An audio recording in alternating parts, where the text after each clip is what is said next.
Here is Bo Bergdahl, a soldier who left this place and was captured by the Taliban and held for 5 years. If I say hi, I'm sure that sounds like Drop the Dead Donkey or something. You can say I'm Sean. I'm Sean Smith. I'm a staff photographer and video maker for The Guardian newspaper. I went to Iraq for the first time in 2003 in January. So Saddam Hussein was still in power. There was an enormous feeling of foreboding and doom. And then it started, so the first night of the bombing, all the way to the pulling down of the statue of Saddam. People say the situation was dangerous. Yes, it was, but you had a choice to be there, and I wanted to be there. It's far worse for the people living there whose whole lives have been turned upside down. I guess one of the things I would like to do with pictures is to get away the separation of the narrative between the political rhetoric and the military consequences of that. It's completely connected. Those words someone says in Parliament, end up with someone shot 1,000 miles away. This photo was taken in Anbar in a thing called Operation Steel Curtain, and these were prisoners. The Marine leading them, you can see on the wrist these are zip ties, and then the blindfolds. We're supposed to disorientate them. I think they were probably just, you got to hold on one to the other. There was nowhere for anyone to run away to. This way and this way was sand. You can see a bit of this very small encampment. I didn't know exactly what would happen to the prisoners. It was an ongoing process, and the war had a long way to go. People get lost in the system. It was almost like someone had dropped this painting in front of me from the medieval picture of the blind leading the blind. This photo was taken in 2006 near the home village of Saddam Hussein and was seen as an area financing the insurgency.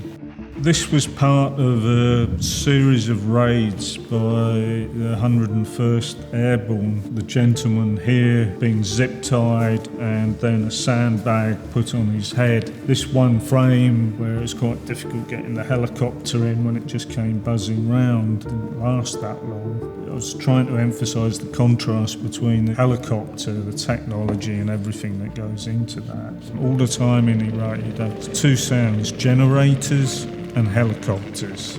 Certainly for him, you don't know what's going on. Quite often you would have helicopters tracking them. Eyes in the sky. Yeah, with guns. This was taken in 2009 in Afghanistan, and it's of an observation post. So this is a dugout. This is a machine gun. There isn't much else there. There's just these 1, 2, 3, 4, 5, 6 guys and myself eating their food.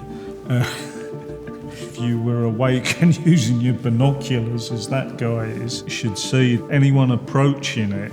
At the back of this, you can't quite see. There's 2 bits of the hole. That's where they were sleeping. So you'd have 3 guys sleeping at a time. It's hot.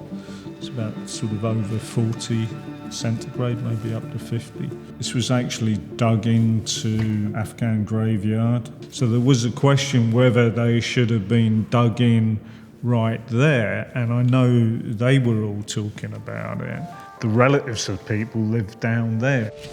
But here is Bo Bergdahl, a soldier who left this place and was captured by the Taliban and held for 5 years. This is a week or so before he walked away from the observation post. Why exactly he walked off, there's been a debate about. He was tried for desertion. From what I saw of him, and the others were saying, these people just want to be left alone and do their fields, look after their crops. They don't want us here. It's like Vietnam.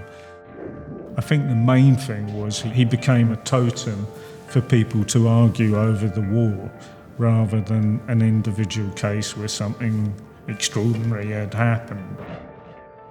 Bo's smoking a pipe there. One of the senior officers said, we can't have this guy smoking a pipe. And it was like everyone that smokes, most of the guys were smoking. What that was about was he had left by then and was captured. I didn't know that at the time. They just wanted a picture with Bo Bergdahl down. If you're in an army, you sign up and you do what the government instructs you to do, and it's not really for you to decide whether the government's right or wrong in doing it. But as someone who isn't a soldier, then perhaps we should complain a bit more about it.